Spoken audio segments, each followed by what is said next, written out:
अब सॉलिडवर्क्स में हम चल रहे हैं असेंबली में। तो जैसे हम असेंबली में जाते हैं, यहाँ से न्यू पे जाके पार्ट का स्टार्ट करके हम क्या स्टार्ट कर रहे हैं, असेंबली। असेंबली पे जाके हमने ओके किया। ओके करने के बाद अब असेंबली में हमें क्या करना है, अपने कंपोनेंट्स को ब्राउज करना है, इंपोर्ट करना है। तो इंपोर्ट करने के लिए यहाँ से ऑप्शन होता है हमारे पास। हम ब्राउज पे गए, यहाँ से जहाँ पे भी हमने सेव किया हुआ पार्ट को, उस फोल्डर को ओपन करते हैं। जैसे हमने किया हुआ था इंजन असेंबली वाले फोल्डर के अंदर, इसमें गए, यहाँ पे हमारे पार्ट्स हैं। अब जैसे कि पहले भी बता रखा है, 2012 से अबव के जो वर्जन है ऑटोकैड सॉलिडवर्क्स के, उनके वर्जन में क्या होता है, मल्टीपल पार्ट्स को एक साथ हम इंपोर्ट कर सकते हैं। ठीक है, अब इसमें ये असेंबली पहले से मैंने क्रिएट की हुई है, बट हमें उसको नहीं करना है, हमें बाकी एलिमेंट्स को करना है। तो हम बाकी सभी को सेलेक्ट कर लेते हैं यहाँ से, जिनको हमें अपने ड्राइंग में इंपोर्ट करना है। सबको सेलेक्ट करने के बाद हमने यहाँ से क्या किया, ओपन किया।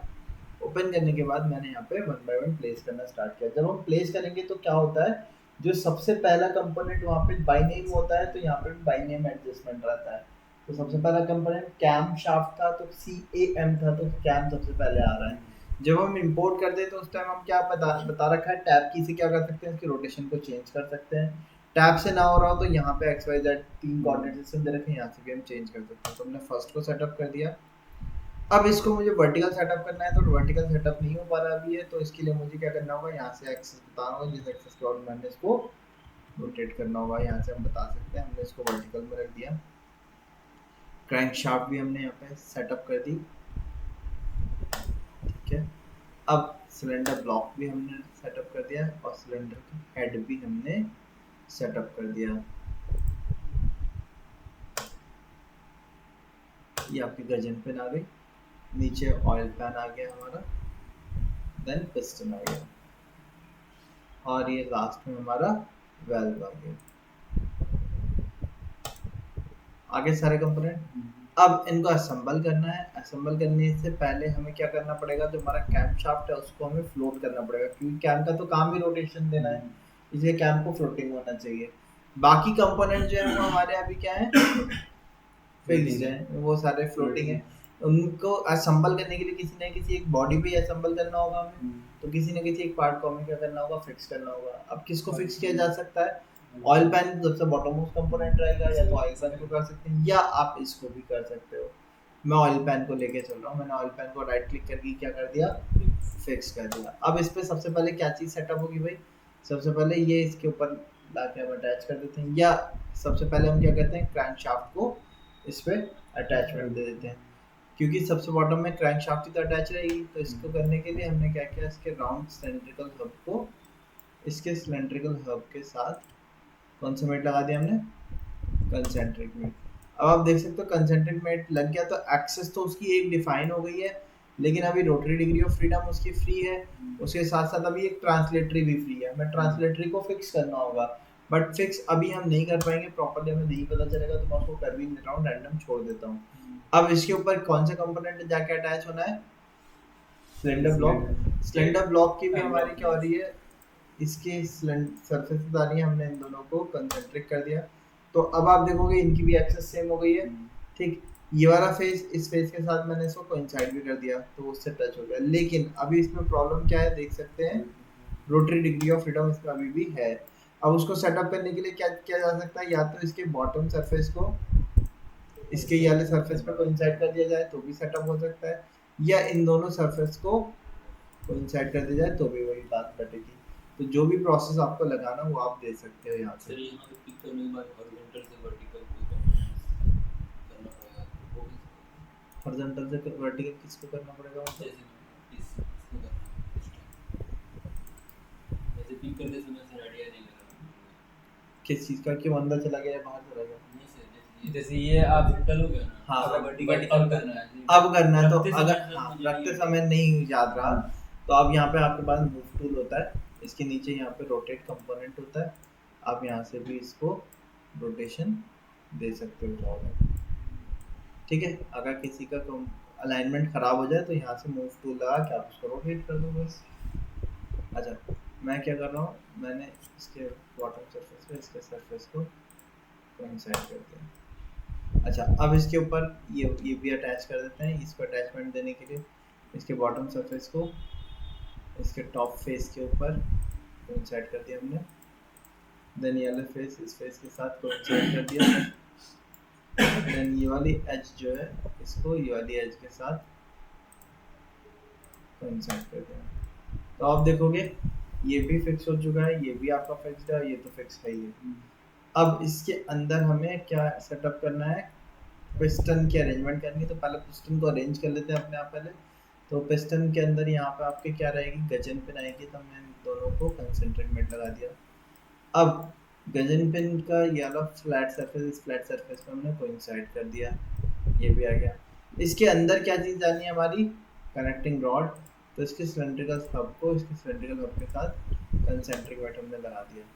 अब कंसेंट्रिक मेट लगाने के बाद अगर मैं सोचूं इसको मैं कहाँ रखूं, तो इसको रखने के लिए आपको मैं एक कंडीशन दिखा देता हूँ। क्या कंडीशन आ रही है देखो। अब मैं इसको अगर यहाँ से अटैचमेंट देता हूँ तो आप देखो इधर की तरफ गैप रह जाएगा या नहीं रहेगा, और अगर मैं इधर करता हूँ तो इधर की तरफ गैप रह जाएगा। एक्चुअल में इसको कहाँ होना चाहिए, सेंटर में होना चाहिए, करेक्ट। अब इसको सेंटर में कैसे किया जाएगा, तो सेंटर में करने के लिए हम यहाँ पे मेट्स में एक एडवांस मेट ऑप्शन होता है उसका यूज करने वाले हैं, ठीक है। अब वो कैसे इस्तेमाल करना है, उसके लिए कहाँ जाना है, देखो मैं डायरेक्ट मेट नहीं अप्लाई कर रहा हूँ, मैं यहाँ से मेट्स पे जा रहा हूँ। स्टैंडर्ड मेट लिखा है, इसको ऑफ किया, यहाँ पे एडवांस मेट ऑप्शन होता है, इस पे गए। इसके अंदर यहाँ पे हमारे पास ऊपर से थर्ड ऑप्शन होता है, कहलाता है विड्थ मेट। जैसे कि नाम बता रहा है विड्थ मेट, मतलब क्या है, हमें सरफेसेस बतानी है, अलग अलग दो चार सरफेस बतानी होगी। जैसे कि सपोज ये कंपोनेंट है, मुझे इसको इसके मिडिल पे सेटअप करना है, या ये मान लो हमारा कंपोनेंट है, ये यूएसबी है, इसको मुझे इसके मिडिल पे सेटअप करना है। तो मैं क्या करूँगा, इसके दोनों के सरफेस बताऊंगा, इसके दोनों के साइड के सरफेस बताऊंगा, वो दोनों का सेंटर पॉइंट ले सेंटर को मिडिल से अटैच कर देगा, ठीक है। अदरवाइज मुझे क्या करना पड़ेगा, मुझे इसके फीचर ट्री पे जाके इसके प्लेन को इसके मिडिल प्लेन के साथ कोइंसाइड करना पड़ेगा, उसके लिए ढूंढना भी ज़्यादा चीज़ें पड़ेगी और टफ भी पड़ेगा। वो ऑटोमेटिकली मिड सेंटर ले दिया, उसके लिए क्या करते हैं हम विड्थ मेट पे जाते हैं। अब यहाँ पे विड्थ सिलेक्शन के लिए क्या रहा है, तो मैंने फर्स्ट टू सरफेस बताया जिनके बीच में सेटअप करना था। इसके बाद जिस पार्ट को सेटअप करना है उसके दो सरफेस बता दो आप। तो आप देख सकते हो ऑटोमेटिकली वो क्या करेगा, दोनों के मिडिल पे सेटअप कर देगा। देखिए जितना गैप इधर है उतना गैप इधर भी आ रहा है, ये फायदा होता है हमारा विड्थ मेट का, ठीक है। अच्छा अब विड्थ मेट तो हमने लगा दिया। ये जो है ये इसका हब, ये किसके ऊपर सेटअप होगा, यहाँ क्रैंक शाफ्ट आ रही है, इसके ऊपर सेटअप रहेगा, हमने इसको कंसेंट्रिक मेट लगा दिया। इसका जो सरफेस है ये वाला, वो इस वाले सरफेस के साथ कोइंसाइड लगा दिया हमने, ये भी आ गया, हो गया। अब ये किधर जाना चाहिए हमारा, सिलेंडर किसके अंदर होना चाहिए, मैंने इस पार्ट को राइट क्लिक करके हाइड कर दिया। इस सिलेंड्रिकल हब के अंदर ही तो अप डाउन मोशन करेगा पिस्टन है, तो पिस्टन, हाँ सॉरी पिस्टन, तो पिस्टन का ये वाला सरफेस कैसा राउंड है, सिलेंड्रिकल है, इस सरफेस को इस सरफेस के साथ हमने कंसेंट्रिक मेट लगा दिया। जैसे कंसेंट्रिक मेट लगाया आप देख सकते हो क्रैंक शाफ्ट अपने आप सेटअप हो गई या नहीं हो गई, हमें अलग से क्रैंक शाफ्ट को सेटअप करने की कोई रिक्वायरमेंट नहीं पड़ेगी, ठीक है। अच्छा इतना करने के बाद मैं पहले देख भी चेक भी कर लेता हूँ कि प्रॉपर मूवमेंट हो भी रहा है या नहीं हो रहा। तो मूवमेंट को प्रॉपरली चेकअप करने के लिए क्या करते हैं हम, इसको मैंने राइट क्लिक करके यहाँ से कर दिया चेंज ट्रांसपेरेंसी, मतलब क्या है, ये ट्रांसल्यूसेंट टाइप का दिखाएगा, मतलब अंदर के भी एलिमेंट हमें कुछ दिखाएगा। तो अब चेंज ट्रांसपेरेंसी पे जाके हमने यहाँ से पार्ट को मूव करना स्टार्ट किया। देखिए प्रॉपर मूवमेंट हो पा रहा है या नहीं हो पा रहा, ठीक है। अच्छा चलिए ये तो हो गया हमारा क्लियर। अब इसके बाद मैंने इस पार्ट को वापस से रिफॉर्म कर लिया उसी शेप में। ऊपर वाला पार्ट जो हाइड हो गया था उसको राइट क्लिक करके हमने यहाँ से क्या कर दिया, शो कर लिया। अब ऊपर इसके क्या लगा देते हैं, कैम शाफ्ट दे देते हैं, कंसेंट्रिक में दे दिया। इसको प्रॉपरली सेटअप करने के लिए हमने क्या किया, ये इसकी बुशिंग होगी, इसको इस सरफेस पे हमने कोइंसाइड कर दिया, आगे इसको उठा के रेप्लिकेट करके रखा, इसको इसके साथ कंसेंट्रिक मेट दे दिया हमने,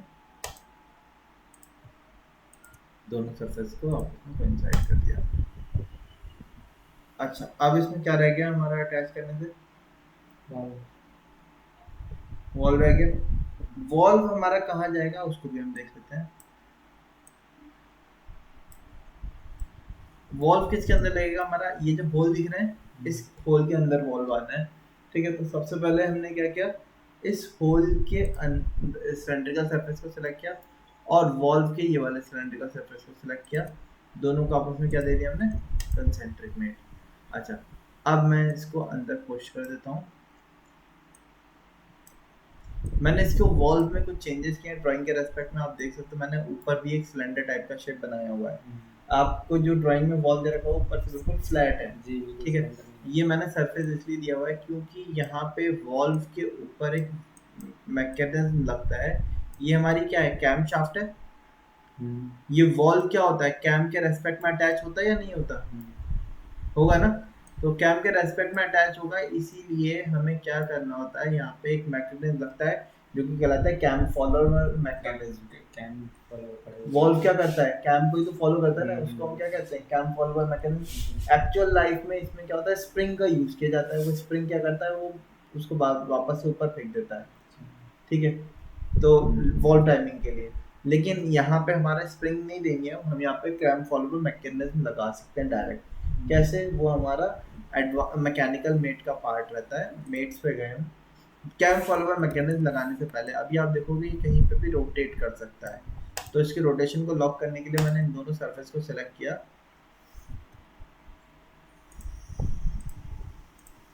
और इन दोनों सरफेस पे कोइंसाइड मेट नहीं लगा सकता मैं। कोइंसाइड मेट का मतलब क्या होता है, दोनों एक दूसरे से चिपक रहे हैं। अगर आप देखोगे ये हल्के से आगे पीछे जा रहे हैं तो हम कोइंसाइड मेट नहीं लगा सकते इनके इस केस में।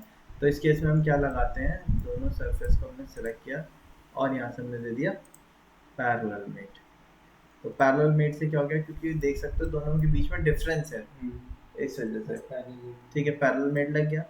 अच्छा, अब इसमें लगाना क्या है, मैं चाहता हूँ ये इस पाथ को पूरे को फॉलो करे। कैम फॉलोवर मेट लगाना है तो उसके लिए हम मेट पे गए, एडवांस मेट के नीचे हमें मिलता है मैकेनिकल मेट, इस पे गए। सबसे पहले ही आप देखोगे कैम फॉलोवर मेट मिल रहा है। कैम पाथ के लिए हमने ऐसे बॉटम सरफेस को सिलेक्ट किया, आप देखोगे उससे कनेक्टिंग एजेस अपने आप ले लेगा सारे सरफेस की। अब फॉलोवर को अटैच करना है तो फॉलोवर में हमने यहाँ से इसके ऊपर सिलेंड्रिकल आपको दे दिया, देन ओके कर दिया और इसको ओके किया। अब इसकी मैकेनिज्म को देखने के लिए हमने इसको भी ट्रांसपेरेंसी को हाइड किया। ठीक है, चेंज किया और यहाँ से मैं अप्लाई करके चेक करता हूँ। देखो अब आ रहा है प्रॉपर। इस वाले में बाय डिफॉल्ट ही रहता है कैम फॉलोवर मेट कहलाता है ये। ठीक है, हम इसको डायरेक्टली अप्लाई कर सकते हैं। ठीक है, तो ये तो हो गया हमारा। अच्छा, अब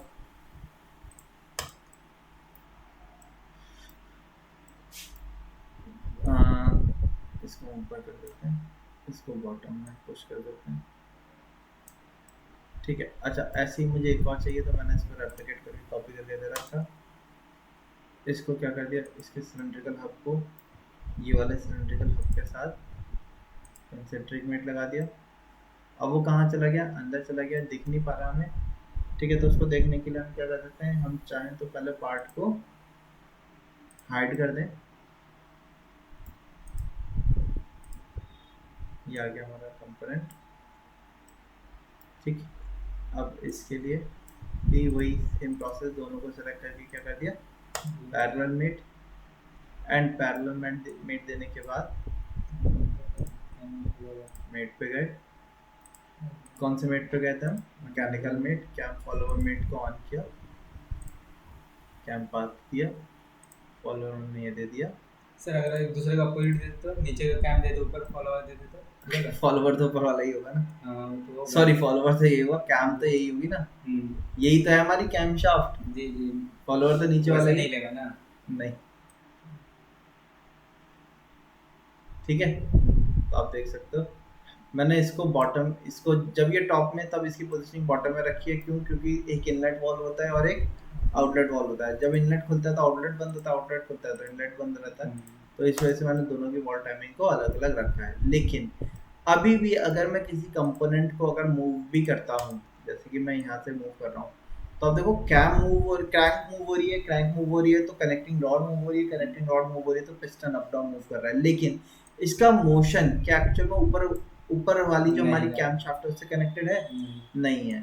इस टाइप के मोशन को कनेक्ट करने के लिए हम क्या दे सकते हैं, एक्चुअल लाइफ साइकिल में भी इनमें क्या लगता है, बेल्ट चेन लगती है। देखिए बेल्ट चेन मोटर वगैरह में लगी रहती है, पुली वगैरह, वो देखें झूले देखे तो उनमें भी क्या लगे होता है, बेल्ट लगी रहती है, नहीं लगी रहती है, या आपके जनरेटर वगैरह रहते हैं उसमें भी क्या होती है, बेल्ट लगी रहती है। तो बेल्ट चेन मैकेनिज्म देने के लिए हम क्या कर सकते हैं, सिंपल यहीं पे असेंबली के अंदर ही फीचर हमें मिलता है बेल्ट चेन। हम बेल्ट चेन पे गए, बेल्ट चेन पे जाने का सिंपल आपने क्या करना है, आपको सिलेंड्रिकल सरफेसेस को सेलेक्ट करना है, किन किन बीच सरफेस के बीच में आपको बेल्ट चेन प्रोवाइड करनी है। तो बस जैसे मैंने पहला सरफेस ये वाला दिया, ये वाली शाफ्ट, अभी इन दोनों को कनेक्ट कर देगा वो, इसके साथ मैंने इसको भी कनेक्ट कर दिया। अब देखो आप, ये तीनों बेल्ट चेन से कनेक्ट हो गए, हमने ओके कर दिया। अब यहाँ पे क्या करते हैं, इनके ट्रांसपेरेंसी को चेंज कर देते हैं,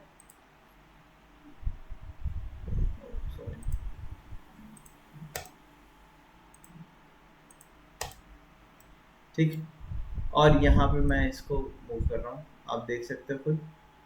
सर कितने पतला रहेगा बेल्ट चेन? ये खाली स्केच के तौर पे दिखा रहा है। दिखा रहा है। हाँ सर अगर मुझे रियल में चैन टाइप में बनाना है तो वो किस कमांड से बनता होगा? वो उसके लिए पैटर्न लगेगा, स्प्रॉकेट जैसे बाइक की चेन होती है वो कह रहा ना, स्प्रॉकेट पैटर्न लगता है वो फीचर, तो बता दूंगा मैं नेक्स्ट क्लास में, बता दूंगा, ठीक है। वो भी यहाँ पे प्रोवाइड कर सकते हैं, स्प्रॉकेट बनाना पड़ेगा हमें, उसके बाद पैटर्न फीचर होता है, उससे वो अपने आप सेटअप हो जाता है चेन टाइप अरेंजमेंट में, उसके ब्लॉक बनाने पड़ते हैं, ठीक है। तो आप देख सकते हो इस तरीके से हम अपने मैकेनिज्म को शो कर सकते हैं। अच्छा, बाद में इसकी डिसेंबली की वीडियो बनानी है वो तो बता रखा है मैंने, हाँ ठीक है। आप इसी को क्या कर सकते हो, पैटर्न पे लगा सकते हो यहाँ पे, मैंने अभी 2 पे ही करके दिखाया, आप बाकी 2 पे भी कर सकते हो। तो इस तरीके से हम अपने बाकी सब तो ऐसे ही फॉलो होगा, मतलब बस सिंपली मेट लगाना है ना, ऐसा तो नहीं कि मोशन दे के फिर कुछ करना है, मेट देना है बस, बाकी तो अपना सेट हो जाएगा। अब इसी तरीके से पिस्टन में भी क्या होगा, पिस्टन और इनके अरेंजमेंट के लिए हम क्या करेंगे, आप चाहो तो पैटर्न लगा सकते हो, लेकिन यहाँ पे क्रैंक की पोजीशनिंग क्या है, अलग अलग है। देखो ये दोनों एक जैसे हैं और ये लास्ट वाला एक जैसा है। तो अगर मैं पैटर्न पे दूंगा, लीनियर कंपोनेंट पैटर्न पे गए, डायरेक्शन मैंने डायरेक्शन दे दी ये वाली, इस डायरेक्शन के रेस्पेक्ट में ऑब्जेक्ट मैंने कहे दो 86 इंटू 3 दिया मैंने वैल्यू, कंपोनेंट टू पैटर्न में कंपोनेंट्स मैंने सेलेक्ट कर दिए, रिवर्स डायरेक्शन कर दी, ठीक है। अब ये तो सेट हो गया, ठीक है। यहाँ वालों के लिए मुझे क्या करना पड़ेगा, वापस से बना के फिर उसमें मेट देने पड़ेंगे, इसके कंपोनेंट, फिर एक इंडिविजुअल बना के फिर उसको मेट ये मिरर कर जो भी है पैटर्न, हाँ फिर उसको पैटर्न लगा सकते हैं। सर इसके एनिमेशन वगैरह दिखाता है वो कैसे होता है? सॉलिडवर्क्स मोशन से होता है वो।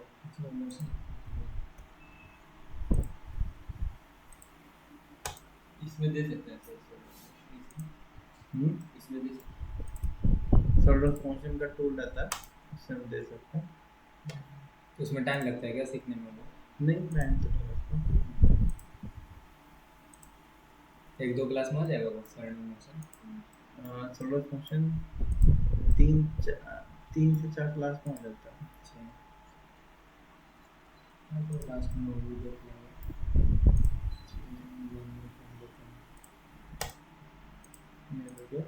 अब हम सिलेंडर ब्लॉक को पहले शो करते हैं, इसको इनको आपस में कंसंट्रेट दे दिया हमने, ठीक है। अब इस पे फिर से क्या कर सकते हैं हम, पैटर्न लगाना है। हाँ लीनियर कंपोनेंट पे गए, डायरेक्शन बताई, 86 का था पैटर्न, कंपोनेंट टू पैटर्न पे कंपोनेंट सेलेक्ट कर दिए हमने, ओके ठीक है बस। हो गए सारे। अब मैं इस पार्ट को ट्रांसपेरेंसी को चेंज कर देता हूँ, आप देख सकते हो, ठीक है, प्रॉपर मूवमेंट होता है। तो इस तरीके से हम अपने असेंबलीज जनरेट कर सकते हैं, ठीक है। क्लोज कर दें इसको।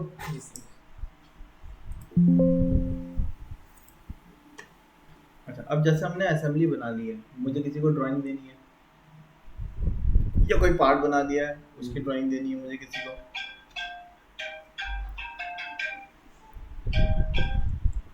हेलो, वालेकुम अस्सलाम। जाकिर सर किस टाइम तक आएंगे? अच्छा, अभी आधा घंटा लगेगा। आ जाइए जल्दी। शाहबाज से बात होगी आपकी? अच्छा अच्छा, ठीक है सर, आ जाइए, मुझे जाना भी हो निकलना भी होगा फिर, ठीक है। मैं 11 बजे तक निकलूँगा, तो आ जाइए आप लोग, आप लोग की क्लास पे। जी शाम हो जाएगी फिर तो। हाँ आ जाइए। हाँ ओके, मतलब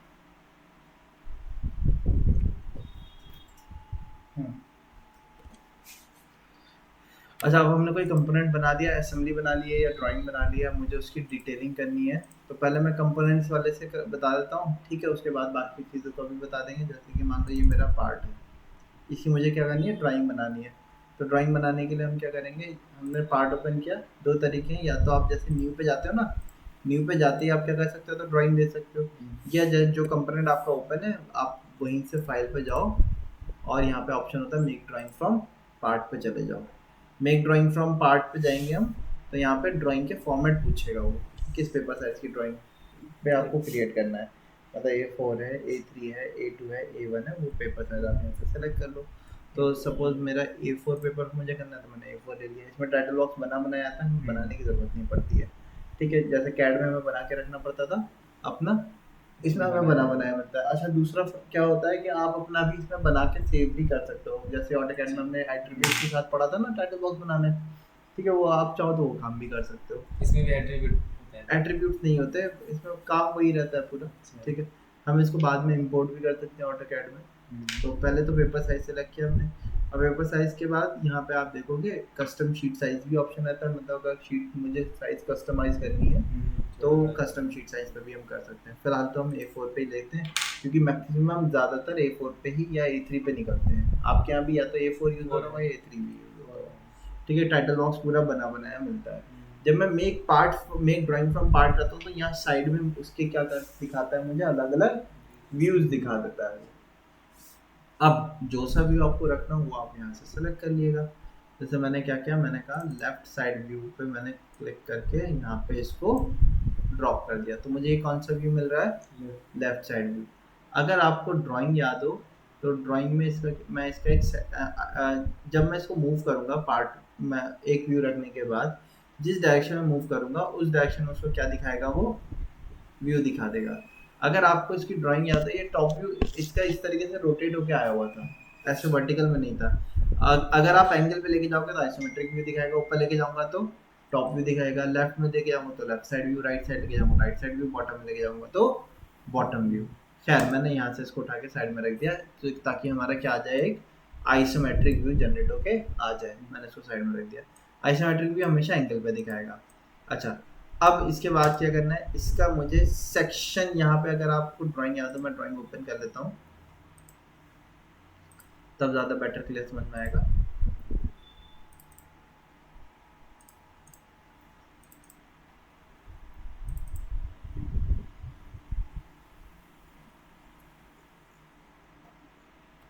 जैसे ये हमारा कौन सा व्यू है, आप देखोगे तो सेक्शन, कौन सा सेक्शन, ए, ठीक है। तो मुझे क्या करना है, अपने पार्ट का क्या क्रिएट करना है, एक सेक्शन व्यू जनरेट करना है। अच्छा, अभी इसका साइज क्या हो गया, छोटा नहीं आ रहा, मैं चाहता हूँ इसका साइज बड़ा करना है या और छोटा करना है। तो वो साइज कैसे चेंज किया जाता है, वो साइज चेंज करने के लिए यहाँ पे हमारे पास ऑप्शन होता है। यहाँ पे आप देखोगे ये शीट स्केल होता है, मतलब पूरी ड्राइंग शीट में जो भी ड्राइंग होगी उस सबको स्केल करेगा। जैसे अभी 1:10 है, 1:5 कर दूंगा तो आप देख सकते हो साइजेस क्या हो गए, बढ़ गए, ठीक है। तो ये क्या होता है, ये पूरी ड्राइंग का शीट साइज होता है, मतलब पूरी ड्राइंग का साइज सेटअप चेंज होगा। शीट सेम रहेगा। हाँ, शीट वही रहेगी, ठीक है। अब मैं चाहता हूँ कि सिर्फ एक कंपोनेंट का साइज छोटा या बड़ा हो जाए, मतलब एक व्यू का, तो उसके लिए उस व्यू पे जाना है। व्यू पे जाने के बाद यहाँ पे ऑप्शन आता है स्केल, यहाँ पे लिखा हुआ है आप देख सकते हो पेरेंट स्केल, इसमें ऑप्शन आता है यूज कस्टम स्केल। यहाँ पे आप जाओगे, यहाँ पे आप जो स्केल दोगे फिर वो स्केल उसका सेटअप हो जाएगा। ठीक है, तो अलग अलग स्केल भी हम दे सकते हैं अलग अलग कंपोनेंट को, जैसे कहीं भी दिखाना होता है ना डिटेल भी, उसका साइज बड़ा करके दिखाते हैं ड्राइंग में। जैसे आपके में भी जब कटिंग वगैरह होती होगी तो उसके अंदर की डिटेल दिखाने के लिए साइज साइज मैक्सिमाइज करके बड़ा करके रखते होगे नहीं रखते होगे, तो उसके लिए हम क्या कर सकते हैं, यहाँ से उसको साइज को उठा के रखा और स्केल बढ़ा दिया उसको, वो चीज़ कर सकते हैं। खैर अभी हमें इसका क्या करना है, अंदर की डिटेल देनी है, तो अंदर की डिटेल के लिए सेक्शन व्यू देना होगा। सेक्शन व्यू के लिए हम यहाँ से जाते हैं, अभी इसका यूज़ करेंगे व्यू लेआउट्स का। व्यू लेआउट में सबसे पहला स्टैंडर्ड 3 व्यू, यानी कि ये 3 व्यू देगा, कौन कौन से, टॉप फ्रंट और साइड। ये मॉडल व्यू है। मॉडल व्यू का मतलब क्या हो गया, आप दूसरे मॉडल को इंपोर्ट कर सकते हो, मतलब कोई एक ही शीट में मुझे अलग अलग कंपोनेंट की ड्राइंग दिखानी होगी, तो मैं क्या करूँगा, यहाँ से मॉडल व्यू पे जाऊँगा, यहाँ से ब्राउज पे जाके दूसरे एलिमेंट को ब्राउज कर लूँगा। ठीक है, ये भी हम कर सकते हैं। और सब व्यू हट गया सर? जी, और व्यू जो था हट गया? नहीं वो एक हट गया। हेलो, यस जी,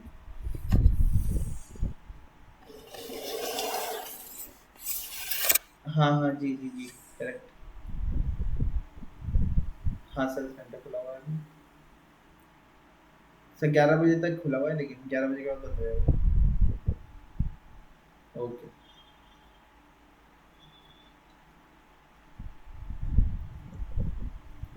हाँ, क्या कह रहे इसका थे? और लेफ्ट साइड राइट व्यू जो भी है वो सारा व्यू आ जाएगा। फिर आ जाएगा अभी? जी हाँ, वो प्रोजेक्ट कर देंगे।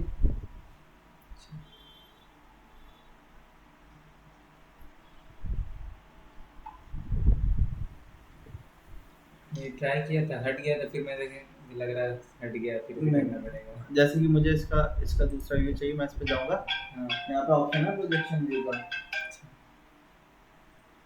हेलो, वालेकुम सलाम जी, शाबाश। 11 बजे जाना होगा ना, तो 10 बजे की क्लास तो नहीं लिखा है ना, 10 से 11।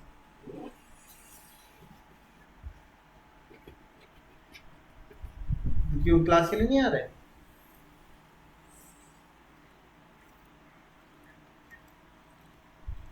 अच्छा, तो एक काम करना, जाकर से कहना शाम में बात कर लेना, एक बार मुझे फ़ोन कर लेना 5 बजे के आसपास। हाँ ठीक है, कह देना शाम में बात। ठीक है, तो उनसे कहना शाम में 5 बजे के आसपास मुझे फ़ोन कर लें, शाम में क्लास कर लूँ। ठीक है, ओके चलो।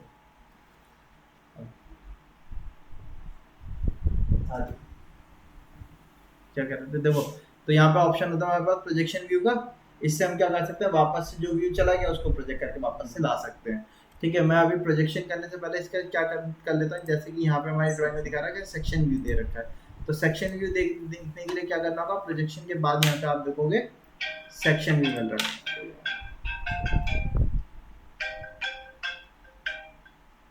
हेलो हेलो, वालेकुम अस्सलाम, हाँ मंसूर, अल्हम्दुलिल्लाह पहले तो मैं क्लास कर रहा था भाई। अच्छा, ठीक है, कहाँ, कितनी चाहिए? अच्छा ठीक है, कोई नहीं, कहाँ के लिए? अच्छा अच्छा, चलो ठीक है, कोई बात नहीं भाई, मैं मैं अभी बात करता हूँ, देखता हूँ जितना भी ऑफिस का होगा, या मैं अपने उसका देखूंगा पर्सनल का। हाँ ठीक है, मैं बस क्लास कंप्लीट कर लूँ, फिर देख के तुझे बता रहा हूँ। ठीक है, ओके, अल्लाह। कोई वैकेंसी की बात? नहीं नहीं, इमदाद। अच्छा, तो जैसे कि मुझे अब क्या करना है, इसका सेक्शन कट करना है, तो सेक्शन कट करने के लिए हमारे पास यही व्यूज लेआउट में सेक्शन व्यू का ऑप्शन रहता है। सेक्शन व्यू पे गए, यहाँ पे कटिंग लाइन का ऑप्शन आ रहा है, हमने क्या किया यहाँ पे बताया किस एक्सेस के अबाउट हमें एलिमेंट को कट करना है। अब वो हॉरिजॉन्टल भी हो सकती है, वर्टिकल भी हो सकती है। आप देखोगे ये हॉरिजॉन्टल आ रही है, ये वाली वर्टिकल है, तो वो आपकी चॉइस है, आपको हॉरिजॉन्टल कट करना है वर्टिकल कट करना है, आपने सिंपल यहाँ पे बता देना है क्लिक करके। यहाँ पे आप क्लिक करोगे वो आपका एक्सेस सेटअप हो जाएगा। सेटअप होने के बाद आपने क्या कर देना है, अगर सही है तो आप इसको ओके कर दो। ओके करेंगे तो आप देख सकते हो उसने सबसे पहले उसका नाम भी दिया एक्सेस को, यहाँ पे देखने को मिल भी रहा है, नाम दिया उसने ए। अब इसका सेक्शन कट हो रहा है, साइड में आपने इसको ड्रॉप कर दिया, यहाँ पे नीचे लिख के भी आएगा वो किसके अबाउट सेक्शन कट हो रहा है, सेक्शन अबाउट ए लाइन दिखा भी रहा है वो। अच्छा ये हैच हो रहा है, हैच के साइज को एडिट करना हो, जैसे कि हैचिंग गैपिंग ज़्यादा है ना, अगर आपको इसको एडिट करना हो तो आप क्या कर सकते हो, इस पर जा सकते हो, जाने के बाद यहाँ पे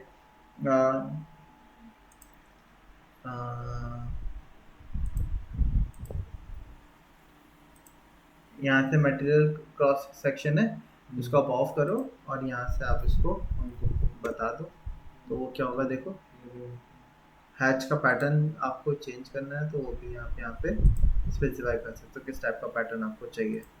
ठीक है, खैर यहाँ से हैचिंग की साइजिंग को हम क्या कर सकते हैं, चेंज दे सकते हैं। अच्छा तो हैच तो हो गया हमारा। अब मुझे इसका ऊपर का टॉप व्यू जो चाहिए वो इसके रेस्पेक्ट में टॉप में चाहिए, क्योंकि ऐसे आ रहा है, मैं इसके रेस्पेक्ट में टॉप पे देखूंगा तो वो क्या होगा, वर्टिकल अप्रोच देने वाला होगा मुझे। इसीलिए मैंने क्या किया, पहले सेक्शन व्यू जनरेट किया और इस सेक्शन से मैंने प्रोजेक्शन दिया ऊपर की तरफ और इसका टॉप व्यू जनरेट कर दिया। अब आप देखो ठीक आ रहा है,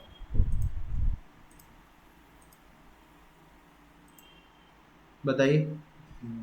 इसका एक आइसोमेट्रिक व्यू जनरेट कर दिया, इसको मैंने डिलीट कर दिया, वो बता रहा हूँ अभी 1:1 देना होगा, तो 1:1 देने के लिए आप एक मिनट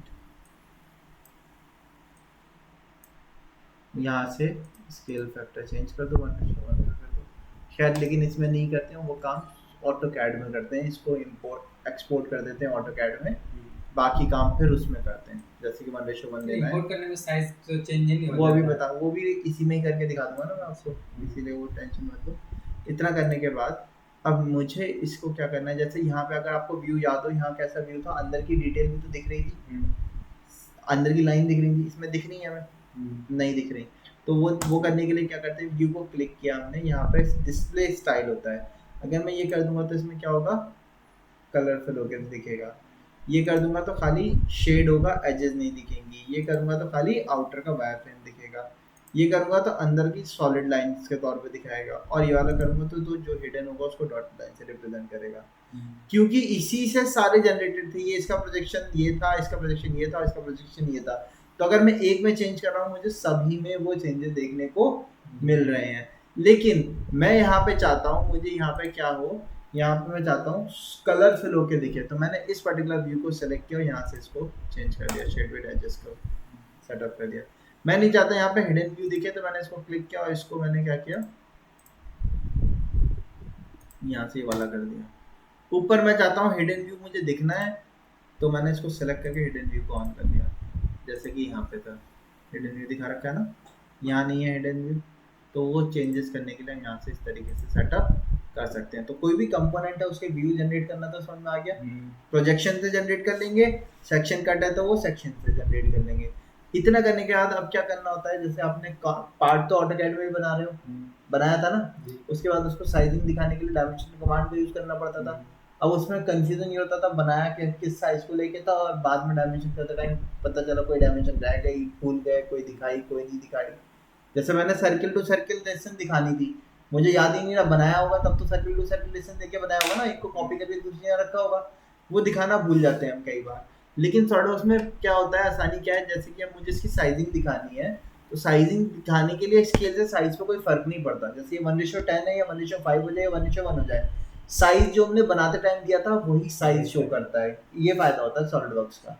लेकिन ऑटोकैड में नहीं होता, साइज चेंज अगर मैं स्केल करूंगा तो साइज को भी बढ़ जाना है, इसीलिए ऑटोकैड में अगर साइज चेंज करना हो तो पहले जो आपके ड्राइंग बना रखी है आप उसकी डायमेंशनिंग कर लो, मतलब स्केल करना हो तो डायमेंशनिंग कर लो और उसको ब्लॉक बना के रख दो, ब्लॉक बना लोगे, ब्लॉक बनाने के बाद हाँ ऑटोकैड में, मतलब जैसे कि एक पार्ट बनाया आपने, उसकी साइजिंग निकाल ली, 1:1 पे बनाया, 1:1 पे साइजिंग निकाल ली। अब शीट तो छोटी है ना, तो क्या करोगे, उसको ब्लॉक बना दो इतने हिस्से को, फिर उसको शीट के हिसाब से स्केल करके छोटा या बड़ा कर दो, तो उसके साइज में कोई फर्क फिर नहीं आएगा। लेकिन अगर आप डायरेक्ट करोगे तो फिर क्या हो जाएगा, साइज में फर्क आएगा। इसी रीजन की वजह से आपको क्या करना पड़ता है, शीट को स्केल करना पड़ता है, पढ़ते हैं ना। उससे दूसरा बेहतर ऑप्शन ये है कि आप प्रिंट जो लेना हो वो लेआउट से जाके लो, उसमें कोई दिक्कत नहीं आएगी, फिर उसमें साइजिंग प्रॉपर रहती है। लेकिन लेआउट से लेते नहीं हो, कंट्रोल भी वाले से लेते हाँ, हो। control। लेआउट से लिया करो तो वो दिक्कत कोई कोई नहीं आएगी कि स्केल चलिए, 1:1 था, 1:5 था, 1:10 था, वो हम्म, सारी प्रॉब्लम नहीं आती फिर। या अगर प्रिंट से ही लेना है तो फिर वही है कि डायमेंशन दिखा के 1:1 में बना के डायमेंशन दिखा के सेटअप कर लो। जब सारा सेट हो जाए तो अलग अलग व्यू को, जैसे ये अलग है, ये अलग है, ये अलग है, तीनों को अलग अलग ब्लॉक बना दो। फिर जिसको जितना स्केल करना है उसके हिसाब से सेटअप हो सकता है वो। ठीक है, ये चीज़ है। अच्छा, अभी हम इस बात है साइजिंग दिखानी थी। तो साइजिंग के लिए हम जाएंगे यहाँ पे एनोटेट पे। साइजिंग हमारे पास 3 टाइप की होती है। पहला है स्मार्ट डायमेंशन। ये क्या है, ऑटोकैड की तरह पार्ट को सेलेक्ट किया, उठा के रखा। किस कलर का आ रहा है, ग्रे कलर का। ठीक, इसी में दूसरा होता है, मैं इसको डिलीट कर देता हूँ। इसमें दूसरा होता है, स्मार्ट डायमेंशन में जाएंगे, यहाँ पे ऑप्शन है ऑटो डायमेंशन। ऑटो डायमेंशन क्या करता है, ऑटोमेटिक डायमेंशनिंग करेगा वो।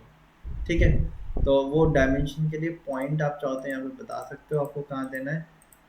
ठीक है, चेन टाइप देना है, ऑर्डिनेट से देना है, वो आप बता सकते हो। ठीक है, आपने सेलेक्ट किया इसको और ओके कर दिया, तो अब आप देखोगे तो सारे कंपोनेंट की डायमेंशनिंग, किसी एक को डायमेंशन आती है।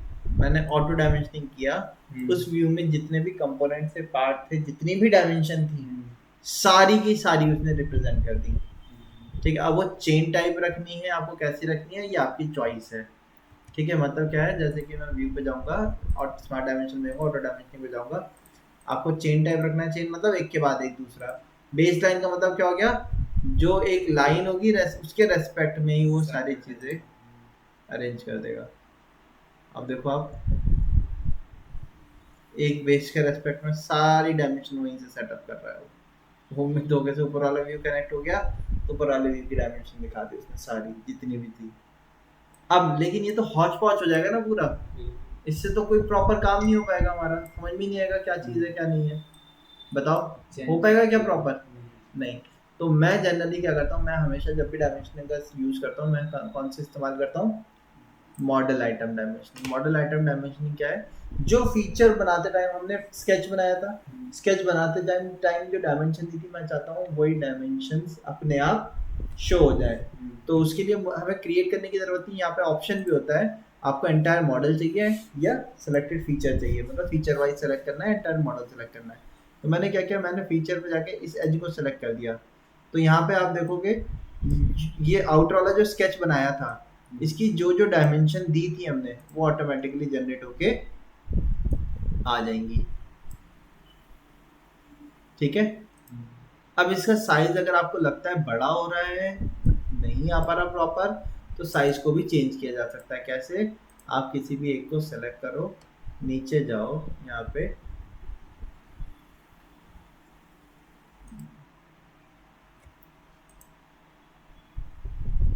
फॉन्ट में, ठीक है, यूज डॉक्यूमेंट फॉन्ट ऑन है, आप यहाँ से इसको ऑफ कर दो, फॉन्ट पे चले जाओ, फॉन्ट साइज यहाँ से रिड्यूस कर दो आप। मैंने 2 कर दिया, आप देखोगे इसका साइज 2 हो गया। ठीक है, लेकिन इसके साथ साथ मुझे अपने लीडर को भी चेंज करना होगा, यानी कि एरो साइज बड़ा ही आ रहा है अभी। तो एरो साइज पे गए, यहाँ पे एरो साइज में, यहाँ पे इसमें एरो में भी, यहाँ पे यहाँ पे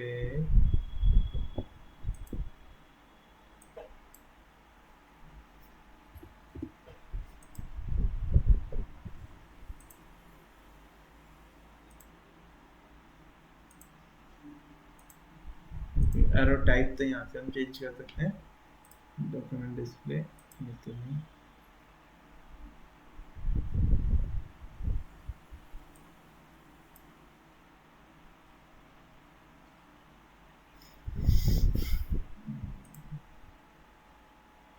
क्या होता है,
चलो एक बार उसका एरो का देख के बताऊंगा मैं। ठीक है, उसका साइज तो खैर हम टेक्स्ट का यहाँ से चेंज कर सकते हैं। ठीक है, अब मुझे बाकी सब पे भी यही करना है।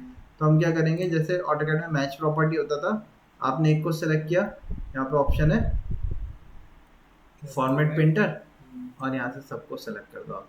सभी का साइज देखो छोटा हो गया ना, ऊपर वाला सेलेक्ट नहीं था उसका साइज बड़ा है, बाकी सबका साइज देखो छोटा हो गया। तो यहाँ से इस तरीके से भी हम इन चीज़ों को आपस में मैनेज कर सकते हैं।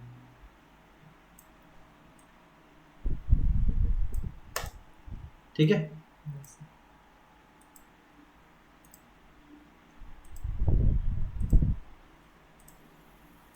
इनको उठा के आप नीचे ड्रॉप कर दो।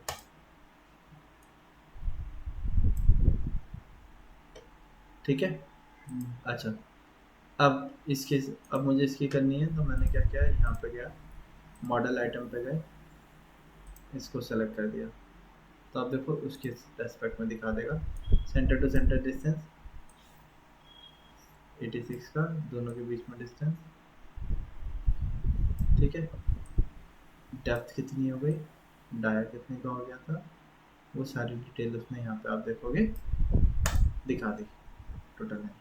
तो फीचर बाय फीचर दिखा देता है। अच्छा, अब इसका फ़ायदा क्या होता है सॉलिडवर्क्स का, कि मान लो ये कंपोनेंट मेरा बना हुआ है, मैं इस फाइल को सेव कर देता हूँ, सेव एज।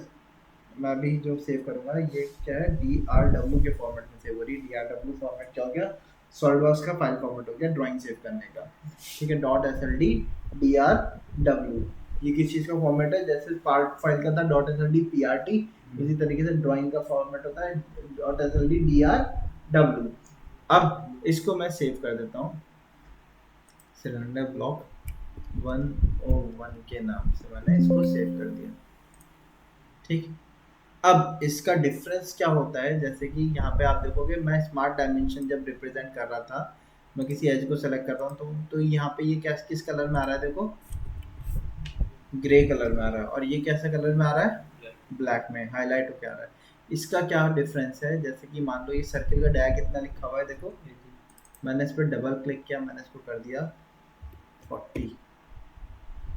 ठीक, अब जब मैंने 40 किया, मुझे यहाँ से रिबिल्ड करना पड़ेगा। जैसे ही मैं यहाँ से रिबिल्ड करता हूँ, डिफरेंस दिखा कुछ, चेंज हो गया इसमें, कहाँ, ऊपर भी हो गया, हर व्यू पे चेंज हो गया। ऑटोकैड की तरह नहीं है कि अगर मैं किसी ने कहा कि भाई जो हमारा पार्ट है आपसे कहा जाएगा, आपने व्यू पूरा बना दिया, एक टॉप व्यू बनाया, एक फ्रंट व्यू बनाया, एक साइड व्यू बनाया, एक सेक्शन व्यू भी कट कर दिया।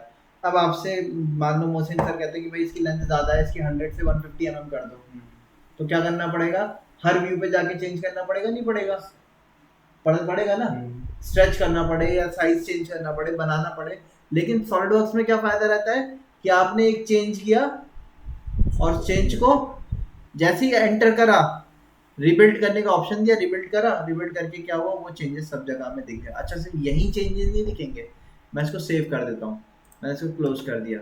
अब देखो यहाँ पे भी वो चेंजेस दिख रहे हैं, नहीं दिख रहे हैं, पार्ट में भी, और सिर्फ पार्ट में ही चेंजेस नहीं दिखेंगे। मैं असेंबली ओपन कर लूँ, अगर इसकी असेंबली हमने सेव नहीं करी थी,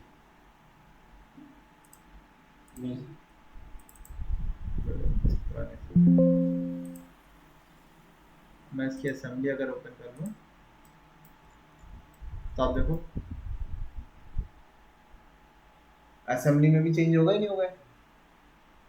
तो हर जगह पे, क्योंकि क्या है, ये लिंक करके चलता है हर चीज को, जैसे हर एक चीज किससे लिंक है, पार्ट से लिंक है, पार्ट से ही असेंबली हुई है, पार्ट से ही ड्राइंग बनी है। अब मैं ड्राइंग में चेंज करूंगा तो पार्ट में चेंज करेगा, और असेंबली में भी अपने आप चेंज कर देगा, रिबिल्ड करना पड़ेगा जब आप खोलोगे तो। इसी तरीके से अब मान लो मुझे ये असेंबली ओपन है, मैं इसका साइज को वापस से रीसेट करना चाहता हूँ, तो मैंने इसके पार्ट को राइट क्लिक किया, यहाँ पे ऑप्शन होता है एडिट कंपोनेंट,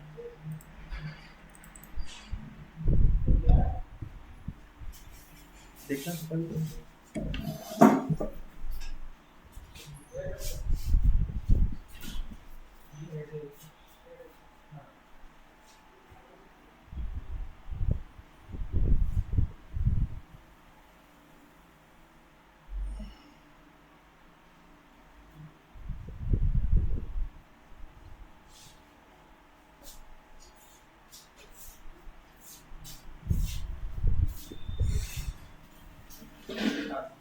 जैसे मैं बता रहा था इसमें क्या रहता है कि अगर मुझे पार्ट में कुछ चेंज, असेंबली में ओपन किया है, मुझे इसके कुछ चेंजेस करने हैं, तो यहाँ पे ऑप्शन होता है हमारे पास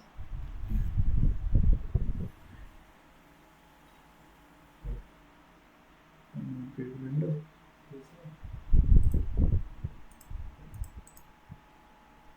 एडिट कंपोनेंट का ऑप्शन होता है। आई थिंक मैंने सेव कर दिया, जल्दी से नहीं दिखा रहा है। हाँ, एडिट पार्ट, ये ऑप्शन दिख रहा है। एडिट पार्ट पे गए, एडिट पार्ट में जाने के बाद क्या एडिट करना है, मैंने क्या इसके एडिट स्केच पे चले गए। एडिट स्केच पे जाने के बाद इसका डाया देख रहे हैं ना, 40 लिखा हुआ है, इसको चेंज कर दिया मैं वापस से कितना 80, एग्जिट किया, ठीक, एग्जिट कर दिया, चेंज हो गया यहाँ पे, ठीक। अब मैं इस असेंबली को क्लोज कर दूँ सेव करके। अब मैं इसका पार्ट ओपन कर लेता हूँ, अपने आप यहाँ चेंज हो गया। मैं इसकी ड्राइंग ओपन कर लेता हूँ,